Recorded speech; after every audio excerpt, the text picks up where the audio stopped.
My name is Rachel Nunez, I'm 26 years old, and if you asked anyone in my family, they'd tell you I'm the one who keeps the peace. The easy one. The non-confrontational one. I've always been the person who helps set the table, who laughs off awkward moments, who keeps secrets even when it hurts. But there are some secrets that don't let you stay quiet. And this one. It nearly split my family in half. But before I tell you what happened the night everything changed, I want to ask something that's not just about clicks or views. If you subscribe to this channel, you won't just hear stories like mine. You'll step into the lives of real people navigating the mess, the loyalty, the betrayal, and the healing that comes with family. Every week we go beyond surface drama. We dive deep into the emotions, the silences, the things no one says out loud. If you've ever sat at a table and felt like something was off, like someone knew something and wasn't saying it, then this space is for you. So hit that subscribe button. You're not alone. The dinner was at my parents' house. A Sunday evening like dozens before it. Roast chicken, green beans, mashed potatoes. The kind of meal that smells like safety. My dad was at the grill earlier, beer in hand. My mom set the table with her usual linen napkins. My older brother Mark was there with his wife Olivia. My little sister Anna brought her boyfriend for the first time. Some guy named Jordan who smiled too much and said too little. And I brought David, my fiancé. We'd gotten engaged 3 months earlier, and this was our first real family dinner since the announcement. I thought it would be about congratulations, toasts, stories from childhood.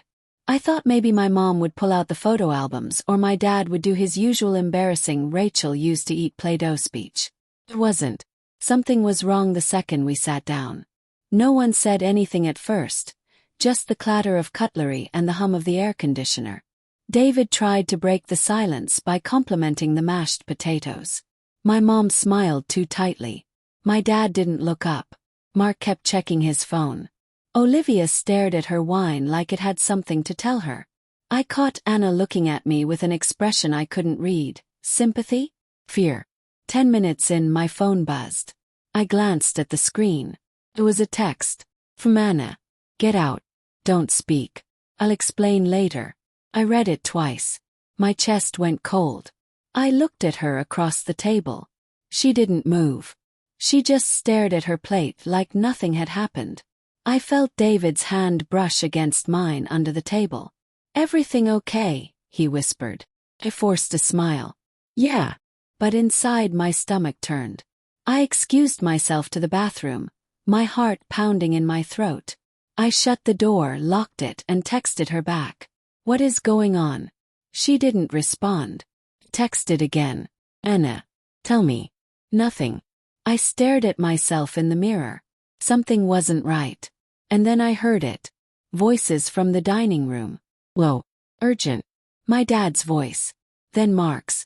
Then my mom, sharp and quick like she was trying to cut off a confession. I opened the bathroom door a crack. Listen. Not the time she's here. She deserves to know. No. Not like this. A step. I shut the door again. Locked it. Anna's text came in 5 minutes later. I swear I'll explain. Just leave with David now. Please. I stared at the screen, heart racing, breath shallow. What could possibly be so bad that my own sister would tell me to leave in the middle of dinner? What were they talking about? What did everyone else at that table know that I didn't? I washed my hands just to buy time. My mind was spinning. I could walk out and pretend to feel sick. I could pretend I forgot something urgent. Or I could go back to the table and demand the truth. But I didn't. I walked back in with my purse slung over my shoulder, fake smile in place, and said, Sorry guys. David and I have to go. Something came up. They all looked up at once. My mom blinked fast, trying to hide relief. My dad nodded slowly. Mark didn't even make eye contact. And Anna. She mouthed thank you. David looked confused but followed me without question. We got into the car. I drove in silence, hands tight on the wheel. He asked what was going on. I didn't answer. I just said, Anna knows something. Something big. That night she came to my apartment. And what she told me shattered everything. Anna showed up at my apartment just after 11 p.m. She looked like she hadn't stopped shaking since dinner. Her hoodie was zipped up to her chin even though it was warm outside, and she clutched her phone like it was the only thing anchoring her to the ground. David was asleep in the bedroom. I let her in, locked the door, and we sat on the couch in silence for a few seconds that felt like years. I didn't push her. I didn't say a word. I just waited. She exhaled shakily. "I didn't want you to find out like that." "Find out what?" said. Anna looked at me like she was preparing to rip off a bandage that had grown into the skin. "They know something about David," she said. My blood turned cold. "Who's they?" "Mom. Mark. They've known for a few days. Mark found something. Work. He wasn't even looking for it. He was just sorting out paperwork and David's name came up." I stared at her. Why would my fiancé's name show up in Mark's work? Anna hesitated. "Because the firm Mark consults for handles corporate compliance investigations. Background checks. Quiet ones." And blinked. "And David's involved in one." "Not just involved," she whispered. "He's the reason they reopened it." I couldn't breathe. My hands went numb. "What are you talking about?" Anna pulled up something on her phone and handed it to me. A screenshot of an email Mark had forwarded her, probably against protocol. Subject line: "Flagged activity. David Sloan." Below it, a few lines stood out. "Former employee of Crestview Analytics. Resigned amid internal inquiry. Linked to data suppression case, 2020 to 2021. Pending sealed settlement." I dropped the phone. "David never worked at Crestview," I said automatically. Anna shook her head. "Yes, he did. It's all in the report." "No. He told me he worked freelance for startups. That he left corporate because he hated it." "Rachel," she said softly, "he lied." I stood up. No, there has to be some mistake. He's not, he wouldn't." But even as I said it, the room started to tilt. The late nights, the evasiveness, the way he changed the subject when I asked about old colleagues, the carefully vague stories about his last job. I thought it was just trauma from burnout. Now I wasn't sure. I sat down again. "Why wouldn't anyone tell me?" I asked, my voice breaking. Anna wiped her eyes. "Mom didn't want to. She said it would blow over. That if the case was sealed, it meant nothing could touch you. But Mark, he was furious. He said you deserved to know. And Dad agreed." "And you?" asked. Anna hesitated. "I knew you'd be crushed. And I figured you'd find out when you were ready." I felt something inside me break.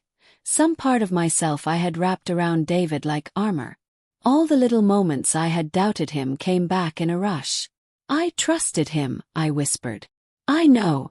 We sat in silence for a while, the air thick with it. Then I asked the question I didn't want to know the answer to. "Did David know about the investigation when he proposed?" Anna didn't speak. She just looked at me. And I had my answer. I didn't sleep that night. After Anna left, I lay next to David in bed and stared at the ceiling while he slept peacefully, one arm draped across my waist. I tried to breathe through it. Tried to remind myself that there had to be an explanation, something that would make it all make sense. But deep down I already knew. Something was broken. By morning I had made up my mind. I waited until David left for his usual run. Black hoodie, wireless earbuds, the same route he took every morning around the lake. I watched him jog away from our apartment window. Then I went to his desk. There was a drawer in the bottom right he always kept locked. He said it was for tax documents and boring legal stuff, and I never questioned it. That was my first mistake. I picked the lock with a flat hairpin. Took me 4 minutes. When it clicked open, I hesitated. For half a second, I almost closed it again, convinced I was overreacting. Then I opened it. Inside was a stack of folders, bound with a rubber band. I pulled them out and flipped through the tabs. Crestview Analytics. Employee file. Settlement agreement. NDA enforced. Internal memo. Whistleblower review. There was his name. In black and white. David Sloan. I flipped further. Found a letter addressed to him from a company lawyer. Found a screenshot of a Slack message from 2020 that had been flagged. I didn't understand all of it. Financial terms, metadata logs, confidentiality clauses. But the pattern was clear. He hadn't just worked there. He had been part of a cover-up. A whistleblower had accused senior staff at Crestview of burying evidence of data tampering. And David. He had written a report that was later edited without authorization. Then he resigned. Days before the whistleblower went public. The settlement was sealed. But the guilt was stored right here in our home. Felt sick. Not just from what I was reading, but from the realization that he had proposed to me knowing this. Knowing that if it ever came out it could touch me too. I took photos of everything. Every document. Every page. Then I put it back exactly the way I found it. When David returned from his run, sweaty and glowing, he kissed my cheek and said, "You look tired." Smiled. Didn't sleep well. He poured coffee. Sat at the counter. Started talking about the weekend. His friend's engagement party, whether we should buy a gift together. I watched him talk like nothing was wrong. And I thought, you lied to my face. For years. That night, I told him I needed to visit my parents for a few days. Said my mom wasn't feeling well and wanted help organizing the garage. He didn't blink. He kissed me goodbye, told me to call when I got there. I drove straight to Mark's office instead. He met me in the parking lot. "You found something," he said. He nodded. He opened the passenger door and let me in. We sat there in silence for a moment before I said, "You were right. He's not who I thought he was." Mark didn't gloat. Didn't say, "I told you so." He just looked at me with a softness I didn't expect. "I didn't want to be right," he said.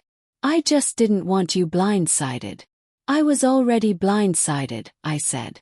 "I just didn't know it yet." I handed him my phone with the photos. He scrolled through them, eyes narrowing. Then he looked up. "You know what this means, right?" "I know." "He's still bound by NDA. If this goes public it gets ugly. For him. Maybe for you." He nodded. "Then what do you want to do?" he asked. And that was the question. Because exposing David wasn't just about revenge. It was about deciding whether I was going to build the rest of my life on a lie. I didn't go home that night. I stayed at a friend's place on the other side of town, told David I was helping my mom sort through boxes and that her Wi-Fi was out. He didn't suspect anything, at least not that I could tell. But under the surface, a war was starting in my chest. Between the part of me that still loved him, and the part that had finally seen the truth. By the next morning I knew what I had to do. I texted David and said I was coming back. Told him I missed him. Told him I wanted to talk. I needed to look him in the eye when I asked the question I'd been carrying like a stone in my throat. When I walked through the door, he smiled like nothing had changed. He was standing in the kitchen, shirt untucked, barefoot. My David. The man I thought I knew. He kissed my forehead. I didn't kiss back. "Can we sit?" asked. He blinked. "Of course." We sat on the couch. I didn't wait long. "I know about Crestview." Silence. He didn't even ask what I meant. He just froze. "I know about the settlement." The whistleblower. All of it. David looked down, rubbed his jaw. He was quiet for a long time. Then he said, "How? Does it matter?" asked. He exhaled slowly. "No. I guess not. You lied to me, David. For 3 years." "I didn't lie," he said. "I omitted." "That's different." I laughed, but it was hollow. "Not when you propose to someone. Not when you build a future with them." He looked at me and for the first time I saw something real. Fear. "I didn't want it to define me," he said. "It was one mistake. One report I didn't double-check. I didn't bury anything, Rachel. I didn't change the data. I just trusted the numbers they gave me." I signed off. "That's it." "Then why did you resign?" I asked. "Because I knew they'd use me as the fall guy," he said. They needed someone junior enough to scapegoat but senior enough to make it look real. And I wasn't going to spend the next 5 years fighting that machine. So I walked. I stared at him. Why didn't you tell me? Because I knew what it would look like. And because I was building something new, with you. I didn't want to drag you into my mess. But now I'm in it anyway, I said. He reached for my hand. Pulled it back. You should have told me before you put a ring on my finger, I said. You should have trusted me with the truth. I thought I was protecting you, he whispered. No, I said. You were protecting yourself. I stood up, walked to the door. He followed me. Rachel, please, he said. Don't let this end us. I turned to face him. You ended it the day you decided I didn't need to know the full version of you. I didn't cry. Not then. Not in front of him. I just left. And this time I didn't look back. I didn't tell anyone right away. Not my mom, not my dad, not even Anna, though I'm sure she guessed. I stayed quiet for 2 days, crashing at my friend Layla's apartment, living off cereal and microwaved coffee. The engagement ring sat on the nightstand next to my phone like a loaded weapon I didn't know how to disarm. I wasn't mourning David, not exactly. I was mourning the version of myself who had believed I was building something honest. The girl who thought love was enough. Who thought if you were loyal and kind and patient, everything else would fall into place. I stared at that ring for a long time. Then I boxed it up. And I drove to my parents' house. It was a Saturday morning. The sun was already too bright, and the air smelled like cut grass. My dad opened the door and I saw it in his face. He knew. He didn't say anything. Just pulled me into a hug. Inside, Anna was already in the kitchen. She dropped the spoon in her cereal and stood. You told him, she asked. He nodded. She wrapped her arms around me and whispered, I'm sorry. My mom stood at the sink, hands in soapy water, back turned. When she finally turned to face me, her expression was full of something heavy. You made the right choice, she said gently. Even if it hurts. We sat down at the table, just the 4 of us. No secrets, no phones, no tension. I told them everything, what I found, what David said, how it ended. No one interrupted. And when I finished, my dad reached across the table and took my hand. Sometimes, he said, the hardest thing to do is leave when it looks perfect from the outside. But I'm proud of you for choosing the truth. That night, I slept in my childhood bedroom for the first time in years. The same posters on the wall. The same squeaky ceiling fan. But I was different. I wasn't just the girl who came home heartbroken. I was the woman who had finally chosen herself. A week later I mailed the ring back. No note. No drama. Just closure. David never responded. I think he knew that no explanation could undo what had already broken. And that's okay. Some endings don't need fireworks. Some just need silence. These days I'm taking things slow. Go for long walks. I volunteer at a local literacy program. I'm reconnecting with friends I lost touch with while trying to build a life that was never mine to begin with. I've stopped romanticizing the idea that love has to hurt to mean something. 'Cause now I know better. Love isn't silence. It's not omission. It's not protecting someone by lying to them. Love is showing someone your full self, even the parts that might scare them. And when someone can't do that for you, you leave. Not because you're weak, but because you finally know your worth. If this story spoke to you, if you've ever found yourself choosing truth over comfort, or walking away from someone who couldn't be real with you, subscribe to this channel. Every week, we share real stories of strength, clarity, and the quiet courage it takes to rewrite your future. You deserve honesty. You deserve wholeness. And you're not alone.